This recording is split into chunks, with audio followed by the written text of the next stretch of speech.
like just the background of where you grew up and were you a church kid? And yeah, that's always interesting.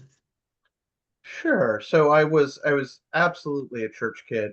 My mom was actually one of the first female deacons ordained in the church in the early 80s. So I grew up not quite a preacher's kid, but not quite not. Doing a lot of church things and spending a lot of time, bouncing around in the back of the car as she was driving off to different congregations to do things, because her particular work and vocation was refugee resettlement.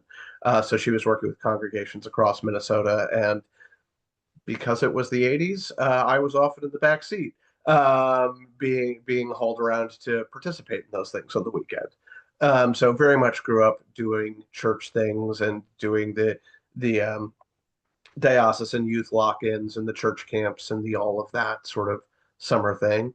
Um, and that was primarily in Minnesota.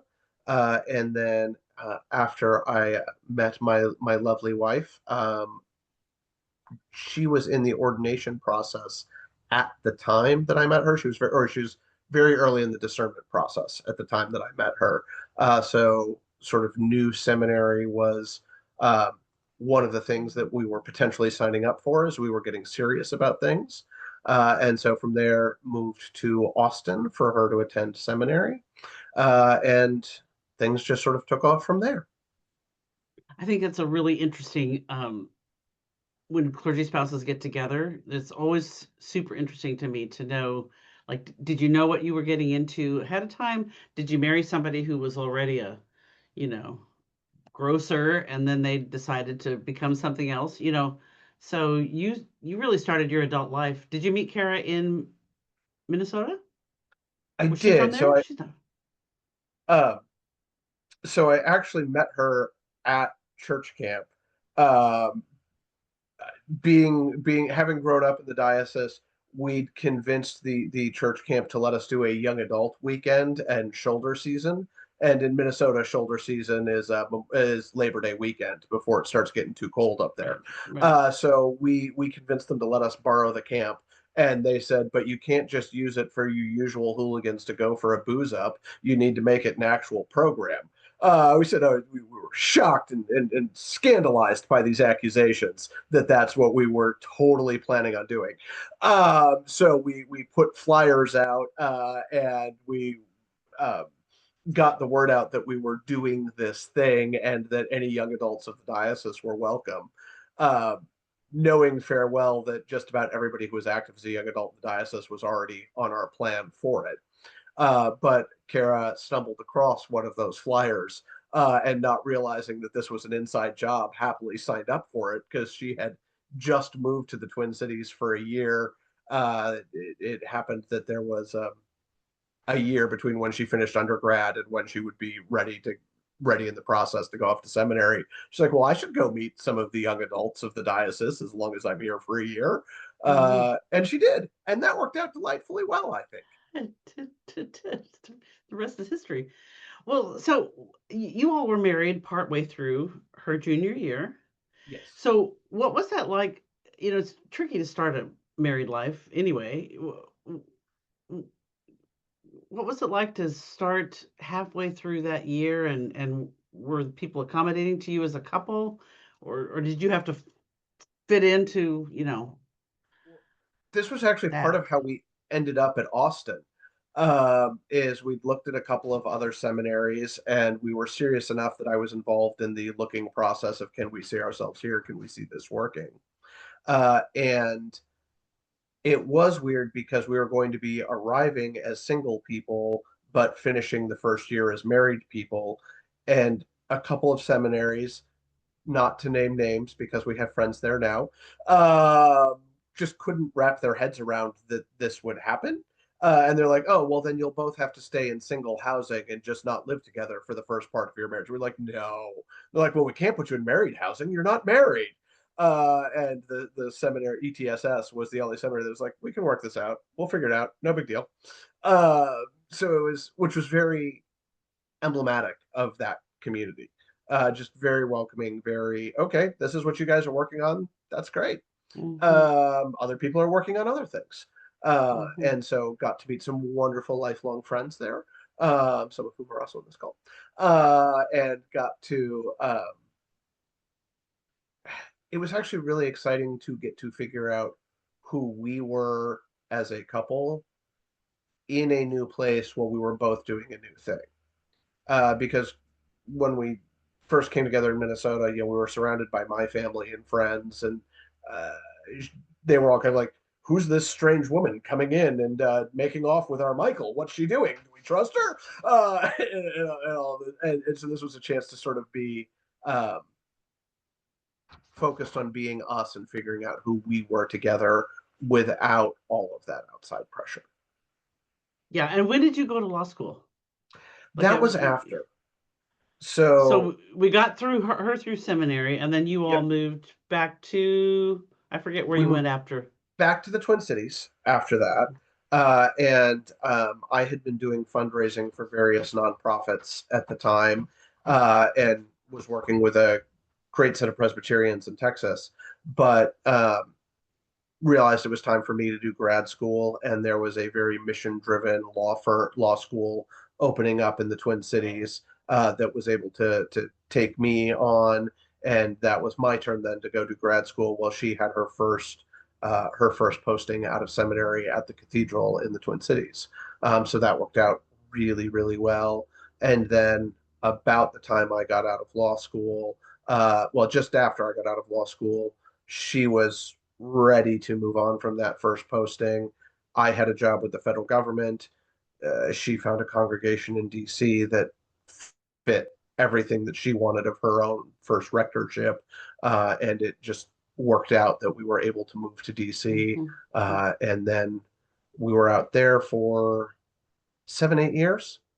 And as the kids were getting a little bit bigger and it was getting a little more complicated to figure out how we were going to do schooling and everything in DC, the job in Indiana opened up.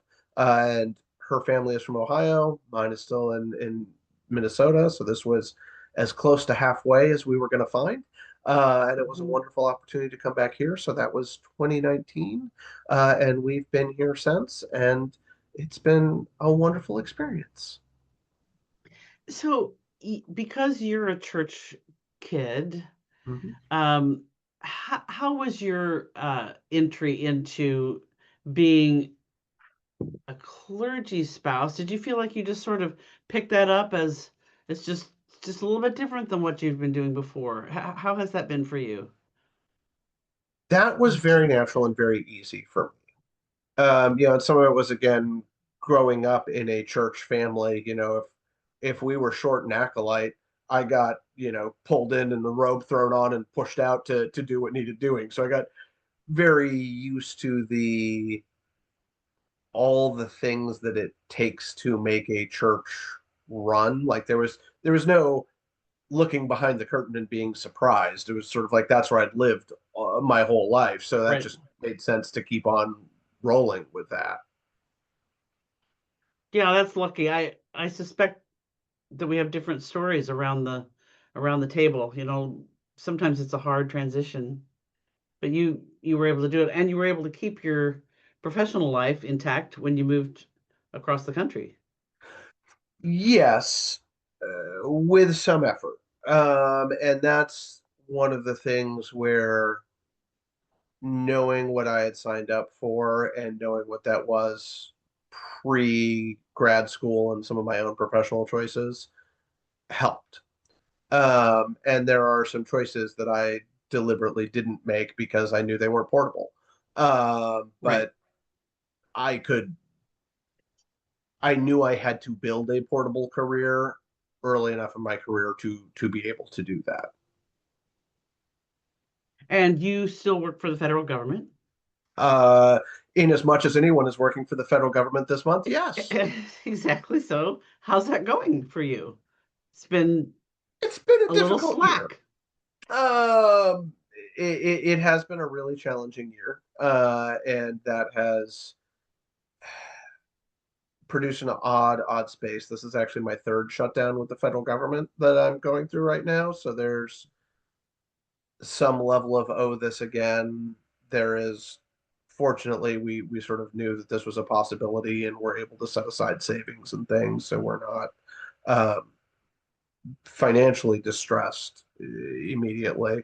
Um, but there's a loss of purpose, and that is one of the things it's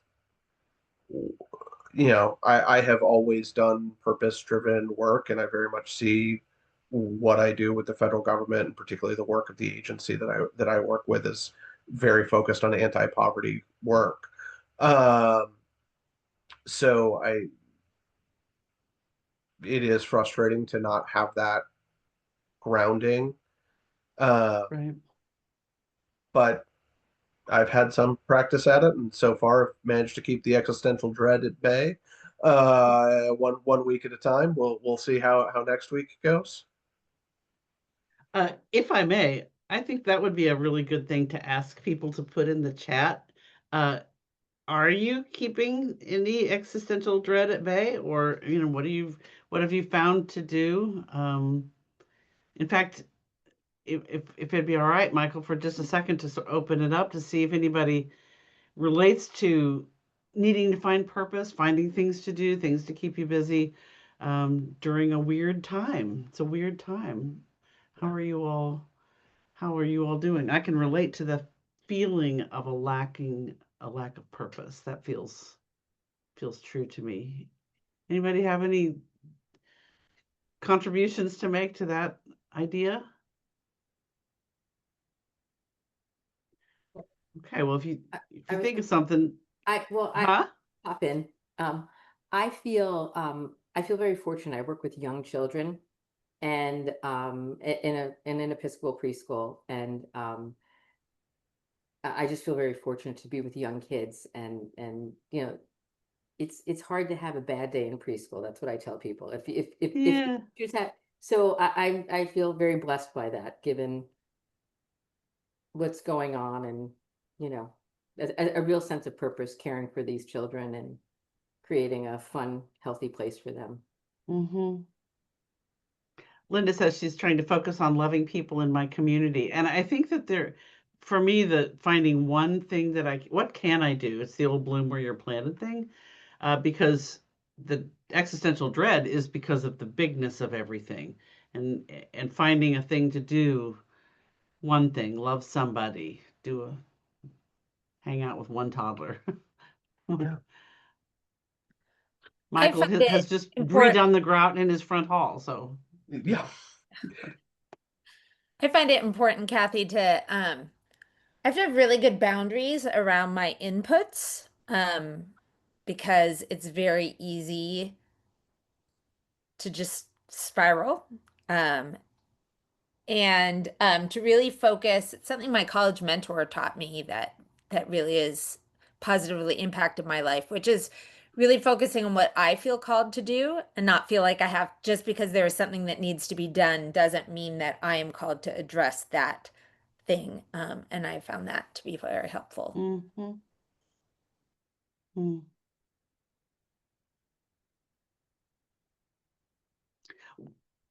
Which brings me back to Michael and being involved at church. And that's a classic conundrum, right? For a spouse, we need somebody. Oh, you play the organ, or we need to stick you in this slot or that slot. How has that been for you, adapting as a person who's into church and has done a lot in the church? How have you found what you do in a congregation? So Do you work? Do you do stuff in the congregation? yes, and I find there's a couple of things that I get to do that are kind of it's kind of fun. Uh, so I start by maintaining militant ignorance about the church schedule, special activities, anything else. Can you pass a message to? No, I can't. I forget things. Do you know what's happening with the? It might have been in the bulletin. I don't remember.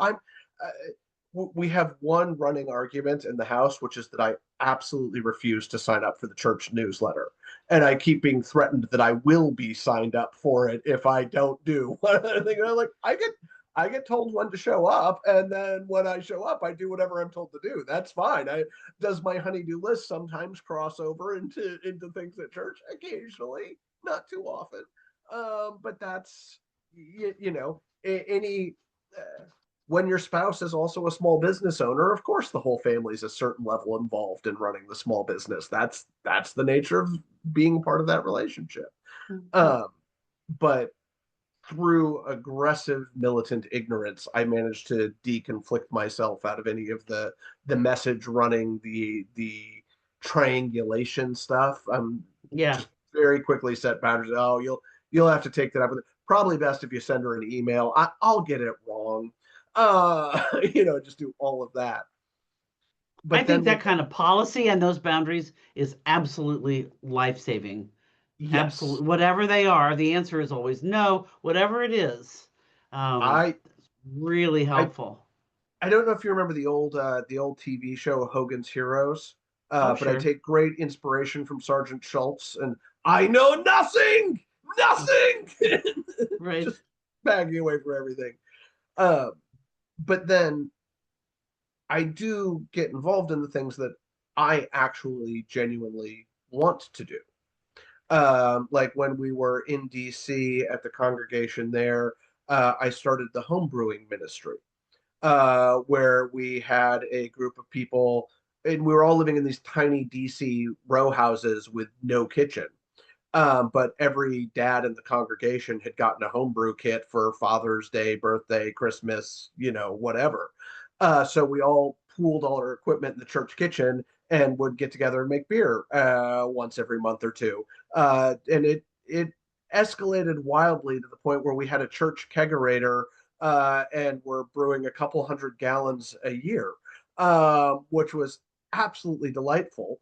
Uh, and we started to joke that it was becoming powerful beer evangelism because we would get all of these young couples wandering in, and it was really clear that they were like, they had recently gotten serious. She was pregnant or had a child, and generally driving the conversation about this is what we're doing on Sundays now, and we need to go find a church. And I would watch this kind of lost husband trail along behind of like, I don't know, this seems nice. I'm not sure how they're different from the Methodists. And then they would say, oh, and this is Michael. He leads the brewing ministry. And I just watch their head whip around. It's Right. like, we're done here, honey. We've solved it. We're fine. We're good. Right. We know where we Right.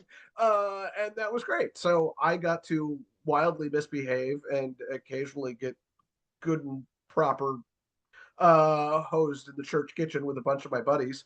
And we called it a ministry and a mission. And Oh, it did. And it ministry. brought a ton of new people and it created a whole level of fellowship in the congregation.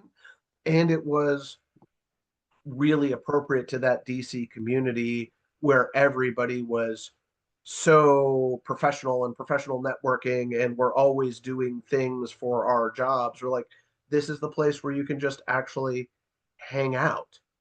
Right. And it was ironic. I know somebody's calling in from Michigan. It was the Michiganders who got it first. They're like, wait, we're having a hangout? Like, yeah, we're having a hangout. They're like, I haven't hung out in 3 years, man. Nobody here knows how to do that. Mm, So we just created the space where we got to just do that and just hang out. that's awesome. So that was part of my fun there. And when I moved to Indiana, they didn't need that. They're a much more chill community here, and we just hung out when we wanted to hang out, so we didn't have to make a thing out of it. So that's So, led to new adventure. so what's the build up then to the beekeeping at your church in Carmel? Well, that was the new adventure.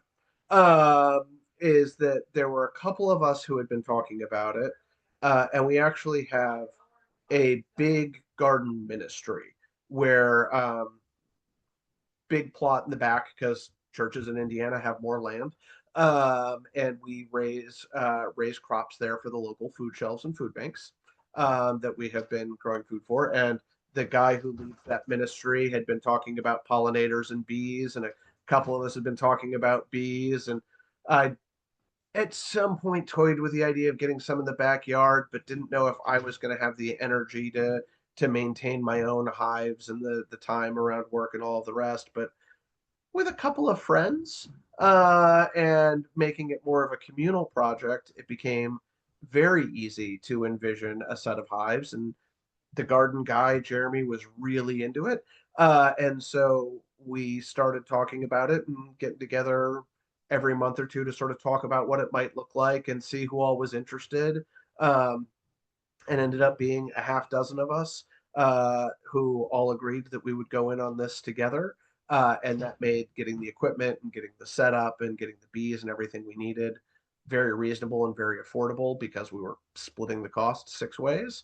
And we set them up in the church behind the garden. And it also makes it really easy that we're able to go and, if on any given Saturday I'm doing something with my teenage children, which seem to require a lot of driving to meets and productions and things.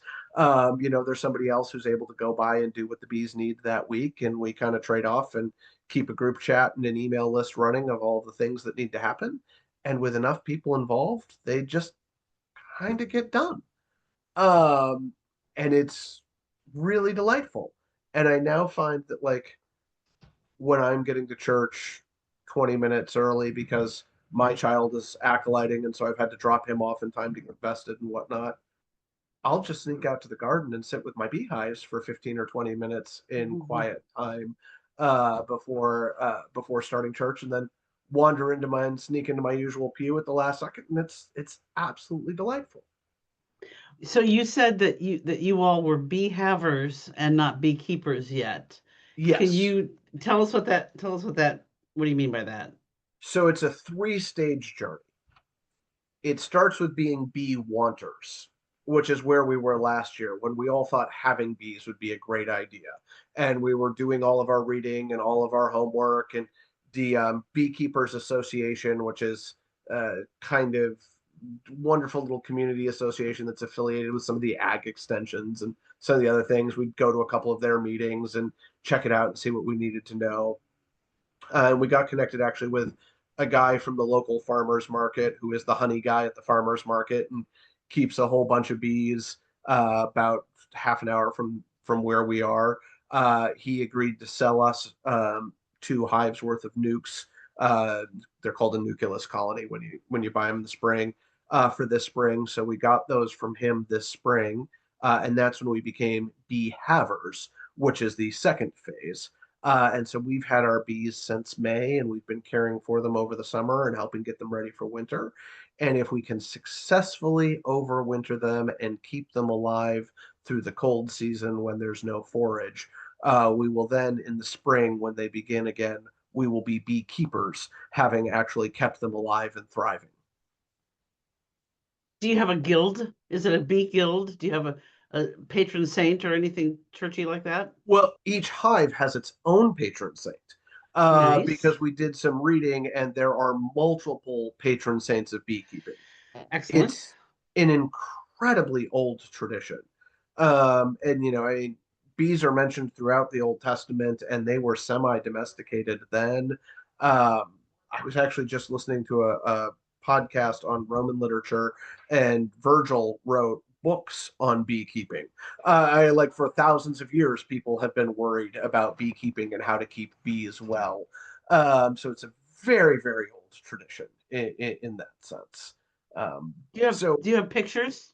You have we do pictures? have some pictures. Let me see here. We had this all figured out in tech check, and I've nearly forgotten which buttons I pushed. Let me see if I can get them up here. All right. Are you all seeing the pictures of bees on the screen? No bees yet. There we go. So There you so that's our go. girls. They're they are absolutely fascinating. The more you learn about them, the more amazing they are. And even though any individual bee generally lives less than a month, um, as a colony, they definitely have a distinct personality. We actually have 2 hives that we're keeping. One is St. Ambrose and one is St. Bernard, because we took our patron saints in alphabetical order. Uh, and they have different personalities, they have different production, different status, but just fascinating creatures, and the more time you spend with them, the more interesting they get. And let me see if I can. Oh, I had to start the slideshow here to get to the different. 1 second to see some of the other photos here. Oh, and is that playing music on your end? Turn No. that off. There we go. So that is some of us celebrating installing our bees. And there we are checking in on the hives. Um, and again, it is really helpful to have a couple of people around. It can be done as a one-person job, but having a small team of us makes it so much easier. There's a close-up of the breeding pattern. Sorry, this is auto forwarding on me, where you can see there's some young larvae in there. These are two new members of the bee group who have started joining us. That's the St. Bernard hive where we've got our little red door on the hive. And there are all the Nice. bees hanging out on a hot day in the summer. They come on out and beard around. So sorry, that went through kind of quickly. Let's see if I can get it. So yeah, that's our little stand behind the garden. And it has been absolutely delightful to get to know and to get to know all the other people who are involved. Um, you do get to know how someone reacts under pressure when they look at you and say, "I believe a bee has gotten inside my suit." Because there's a couple of different ways you can react to that. You're looking for the people who react well. Matthew wants to know if you're if it's just a short hop to making mead Oh, that is from so totally on the list. We had actually at one of our first get-togethers is sort of what are each of you in it for? And Jeremy, who was our garden guy, was like, it's about the pollination, it's about helping the garden, it's about the whole thing. And one of our other colleagues, Rob, was like, oh, it's about the honey. I want all the honey I can lay hands on. And a couple of us were sitting back and going, honey is well on its way to mead. And that is definitely on my list of my share of the harvest will almost certainly be getting fermented. you said it's an old discipline.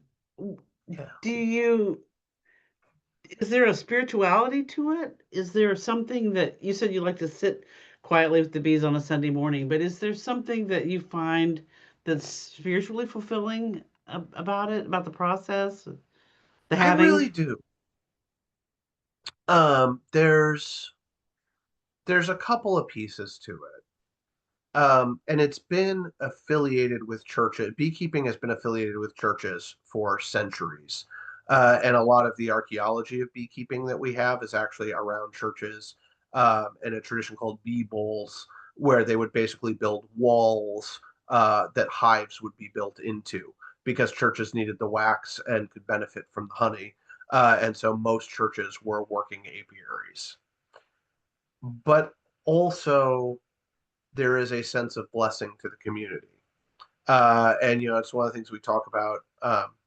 Carmel, lot of garden, very gardening heavy community, lot of very carefully taking care of lawns and all of the rest. And we're able to sort of draw a circle on the map around the church and say, if you live within 2 miles of any direction, these are the bees that are pollinating your yard and that are helping your flowers and that are helping everything grow. And so that we can sort of see how this is contributing to the community. And just with the way our community is laid out, the church is half a mile off of downtown. So 2 miles gives a good radius of where the congregation is from. And we can kind of plot it out on the street grid as to where that might be. And there is this kind of sense of it is one more way that the church is blessing the community around it. We don't steer the bees. We don't control whose gardens they go to. We think they prefer the Episcopal gardens, and I think every time I see a bee in my backyard, it's one of mine and not one of the other ones that's around. But we don't know. They could be visiting the Catholics. It's fine. They can love them too. Even the EV Free Church, that's a little freaky up the road, they also need the blessings and the love and the all of the rest. So there is that part of it, of it's one of the things that helps turn the church into a blessing for the whole community. Mhm. And there is a reverse part of that spiritual practice too, which is when you're sitting by the hives just watching the bees go in and out, and they're usually very calm. I like if you're not working the hive, you don't need your protective gear. You're just kind of hanging out and they're working and you're watching them and you see how everything they need is provided. They're going out, they're coming back. You can see the pollen baskets full on their legs of all the pollen and all the gifts that they're bringing back. You see all of the activity happening, and it is very much a reminder, and especially in troubling and turbulent times, that there is a God and it's not you. So you're not really responsible for keeping everything running. And actually, nature seems to know how to keep itself running reasonably well. And yes, there are some interventions and there are some things that are your work to do. And like when our bees get mites, that's on us to treat them and make sure we're taking care of those things. But the bees need less care and more love in a lot of ways to be able to just keep doing their thing and keep thriving and being healthy in the community. Mm. I'm And thinking watching them about, work sets you at ease about that. yeah, I'm thinking about you saying before we started that you were going to give the hive another year to grow without the honeycomb, the Yeah. comb. And there's something about that I like about using what they produce, but not till it's ready, or letting that build. I'm not Right. sure how that works, but I like that idea of letting that build. So there's a lot of different reasons that people get into bees and a lot of different things that bees provide. Um, Making wax takes about 6 times as much energy by weight as making honey does. So building out the honeycomb is actually huge and heavy lift for the bees. And we got our bees after the hives had swarmed. So let me back up a little bit and talk about sort of the biology of it all, and then I'll come back to the theology of it all. But in the spring, when things warm up, usually the trees come into flower first, and we start to get the nectar flows with the spring rains. And this will be a little bit different depending on what part of the country you're in. But our bees are generally dormant until late February, early March, and then it gets warm enough, and then there is there is nectar enough that they can start foraging and making that year's crop of honey. Now, it's helpful to think about the hive itself as an organism in addition to any individual bee. The way the hive reproduces is they get all this nectar, they get all the sugar, the queen breeds tens of thousands of bees, and then there are so many bees in the hive that they create a swarm, and the hive splits into two. And that's where new hives come from, is that the queen leaves with a chunk of the bees and goes and finds a new home. And just before she left, she's laid a couple of queen eggs behind, one of which becomes the queen of the old hive. So we got a split in May. And that meant that the hive that we received had missed all that early forage in March and April because that was all into the original hive and into growing the hive. So as we got them settled in, they had to build out their home. They had to draw out the wax and the comb and make it ready to receive the brood and the honey. So they got a late start in the year and they had a lot of work to do. With that, they have made what we believe is enough honey to hold them through the winter, but not enough honey to hold them through the winter if we take some. And so this is always that understanding of the hive is one of the things that they're doing is pollinating. One of the things that they're doing is creating the wax and creating the home and creating the future hive. One of the things that they're doing is building up the population enough to become a new hive. And one of the things that they're doing is packing away more honey than they need. And it's understanding where your hive is and where they are on the balance of that tells you what you can take from the hive at this time. And that's what a lot of the beekeeping is about, is understanding what you need to put into the hive and what you need to take from the hive for the bees to do the best job of what they need to do. And that's a lot of listening and a lot of patience and a lot of, okay, dreams deferred, but the system is working and the bees are doing what they need to do. And come spring, they'll start packing honey away, Mm. and we will have a very rich harvest in the summer. Mm.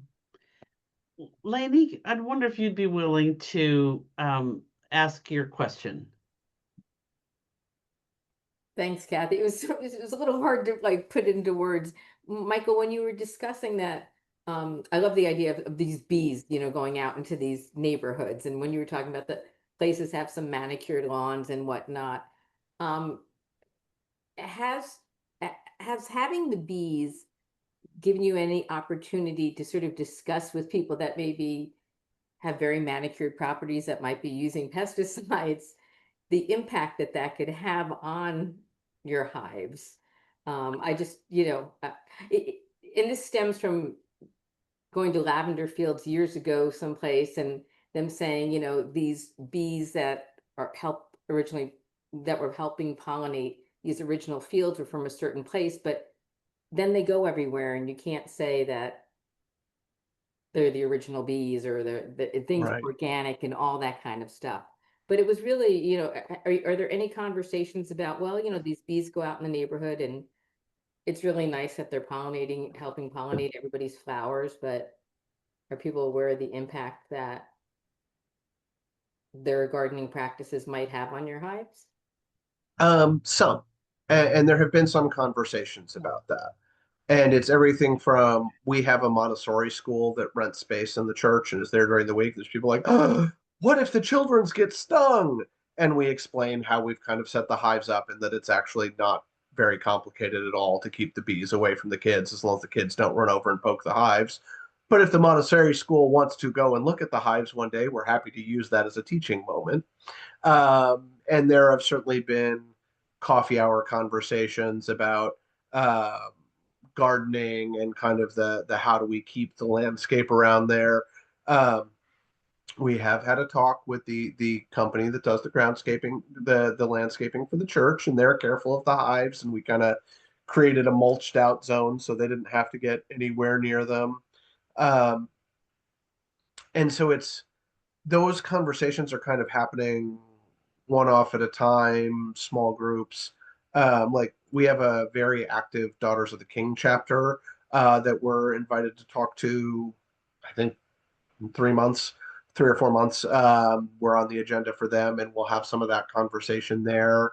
And we have some people, including one who actually has a post of some responsibility in the city government, who is talking about a guerrilla wildflower planting campaign where he's going to go and seed bomb some vacant lots he's aware of, and be very irresponsible as opposed to how he is during his meetings and responsible time to help make it better for the bees. Um, and the other thing that I find with all of that is that the more powerful thing is it changes how I watch the weather in the landscape, and that I'm walking through everything. Ooh, is that coming into flower? Oh, is that good for the bees? Ooh, we haven't had enough rain. If we don't have enough rain, we don't get enough nectar. Um, it changes my sensitivity to everything. And that Mm. definitely opens a lot of those smaller, more intimate conversations where it can be in a non-judgy kind of a way, but in a just a, yeah, this is what I think about, this is what I worry about. Or somebody will say, oh, it looks like rain, and I'll say, hooray, the bees need the water. And they'll say, oh yeah, I suppose we do need it for some stuff. And so yeah, some of those conversations do start to happen, but they don't happen in quite a big formal structured sort of way. Mm-hmm. One of the things that you make me think of is back to what we were saying earlier about coping with uh, coping with the world. it strikes me that what you're doing is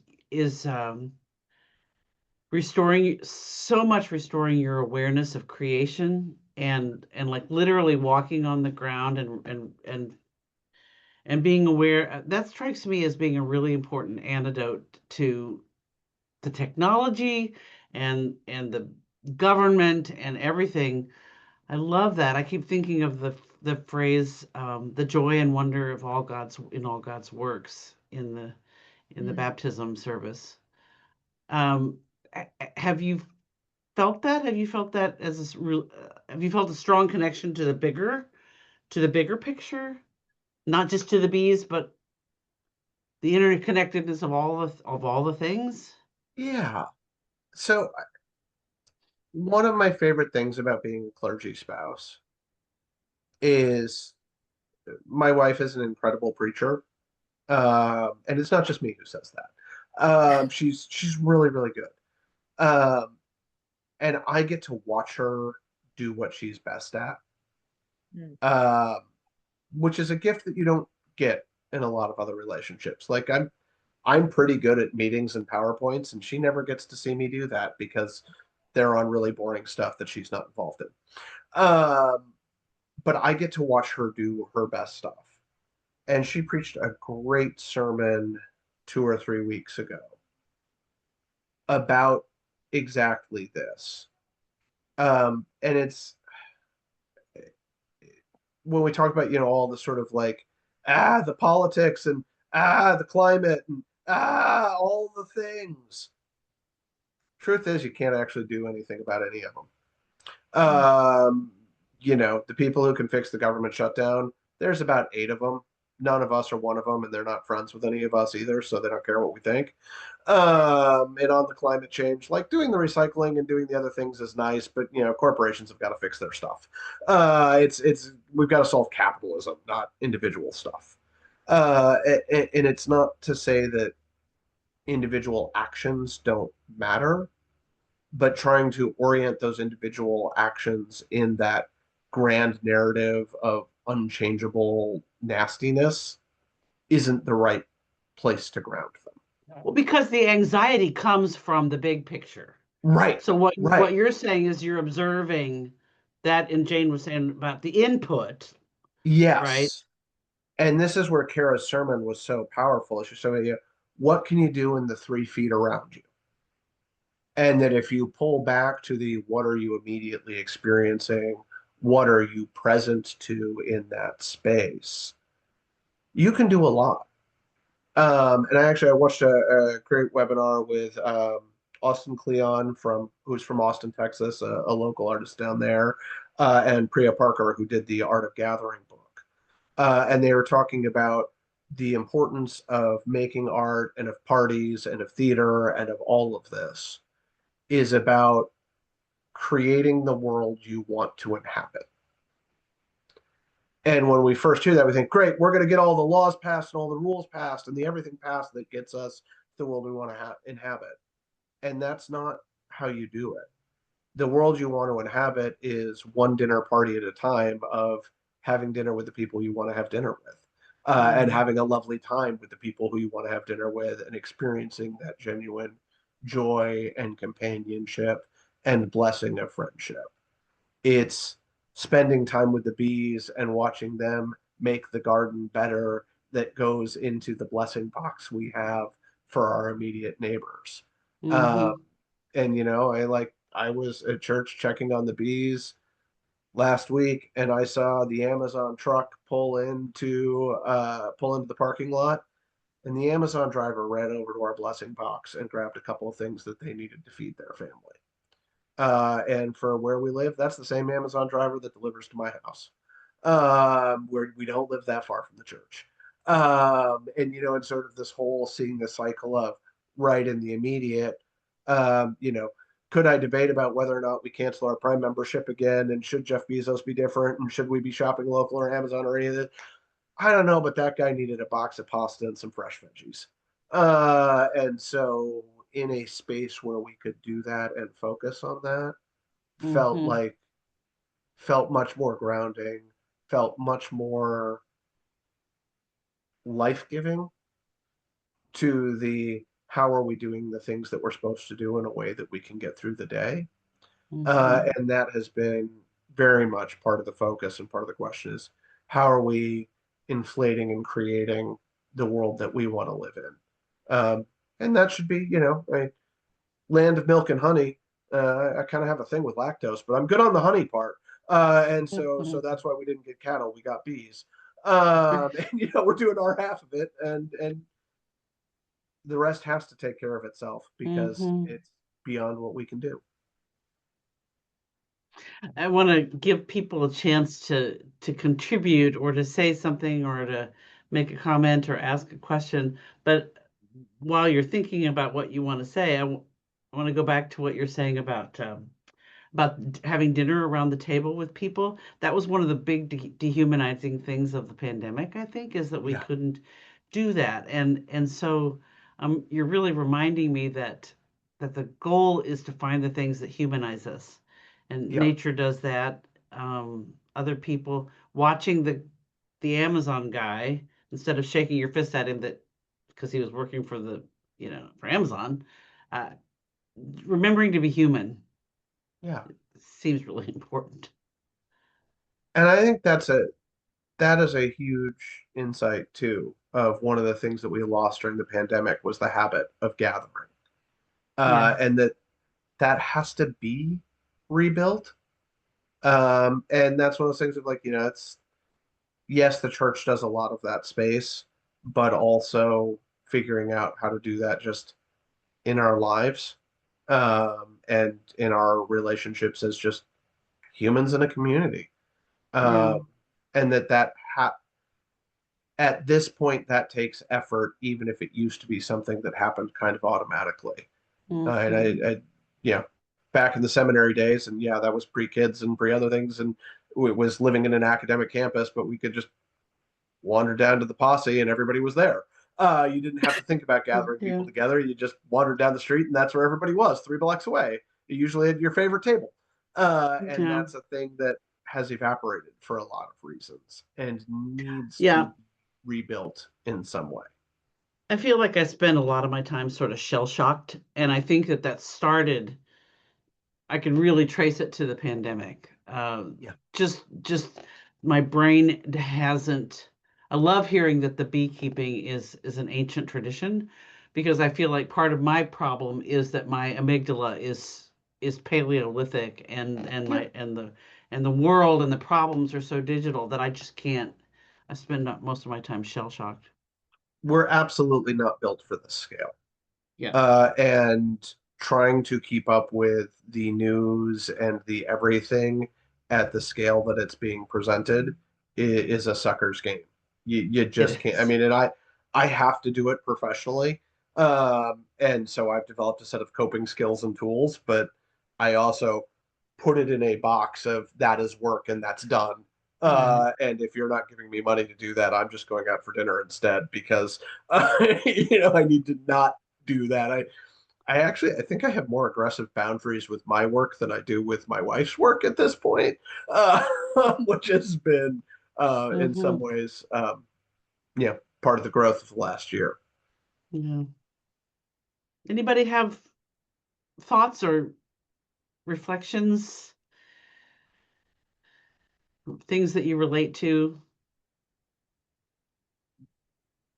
Michael, I'm thinking about you got the blessing box at church, so maybe what you got for your job is a bummer box. Maybe that's what we need is a bummer box. I'm just gonna put this shit in the bummer box right I now. love that. And if anybody Yeah. else wants it, they can take it. But man, nobody, Yeah, if it right. sits there long enough, maybe it goes away on its own. I don't Right, know. right, right.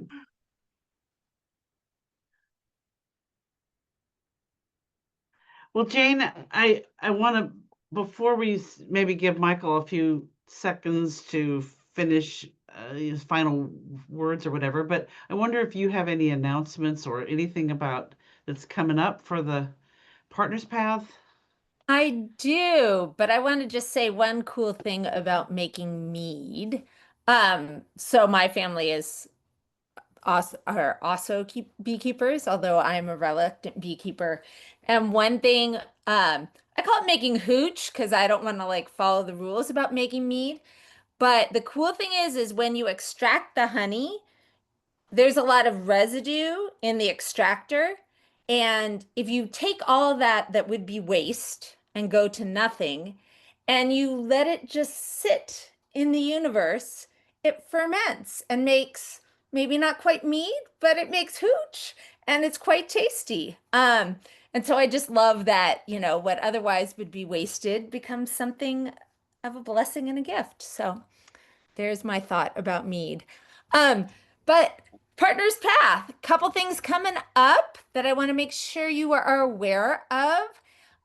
On the 15th, we will be having, which is a Saturday, hopefully at a time that works at all time zones. We really tried hard. There will be an online retreat. And I know it's kind of hard to believe that you can have a good spiritual retreat online, but trust me and show up. This is part of a series. The same facilitator has done other ones with us. And I don't really understand how, like, even being silent with people on Zoom really works. But the spirit is powerfully there in new ways. So I encourage you to try it out. Come. Yeah, it's on our website about that. We are also just throwing out because I see some faces of people who have asked about this. We have a lot of really vibrant small groups already going, but we've had some requests for some others, specifically one for men, one for folks approaching retirement, and one for those of us who have raised neurodivergent kiddos in the church, or any of the above. So if you do not get our newsletter, let me know and I'll make sure you get it. But there's some stuff in there, and you can always go to our website and see what's going on. We're trying to keep it updated at all times. So just want to throw that out there. And if you want to know, I should throw this out. The third Sunday of every month, if you just want to hold space for how to deal with, all the things that are in your bummer box and kind of find yourself grounded and retooled to face the world, Lainey, who's with us this evening, hosts a yoga slash centering slash just nourishing yourself time on the third Wednesday. So highly recommend that as well. So those are Third Sunday? Third Sunday. third Sunday, yes. And on the first Monday of December, we will regather and have have an Advent retreat for an hour with Cathy Boyd Jones, who is a repeat guest. She's a spiritual teacher and spiritual director and a really swell human being, and she's going to help us enter into Advent on the first Monday of December. So and more of an experience than conversation for the Advent season. What else, Michael Lawyer? What else have you not had a chance to say? Or I mean, I think we covered everything except for introducing my Chihuahua, who decided to join the conversation here at the end of things. Rescue dogs. They're another great way to discover things about connecting with nature and the immediacy of what you can fix around you and what you can't fix and just have to live with because they're here in your lap, regardless. what's this creature's name? This is Arnie. He Arnie. was actually featured in our Blessing of the Animals service as the blessings don't always work, but we love them anyway. Example. I see. I see. Can you hold Arnie up? Oh, Yeah. hey, hey, Arnie, baby. you say hi to Oh, everybody? oh, And He's all Cathy, I do Arnie. want to just honor that we are now at the top of the hour. So Yep. we're grateful for you all to join us. I think folks can stay and keep on talking, but I don't want people to feel bad if they need to leave. So Thank you so much, everybody. It's wonderful to see. That's one of the upsides of the pandemic was learning a way to see people's faces and the names are. It's great to see the names, and so I'm really grateful to all of you for being with us. Michael, thank you so much. You're the best. I'm grateful to you. Thank you all. good night.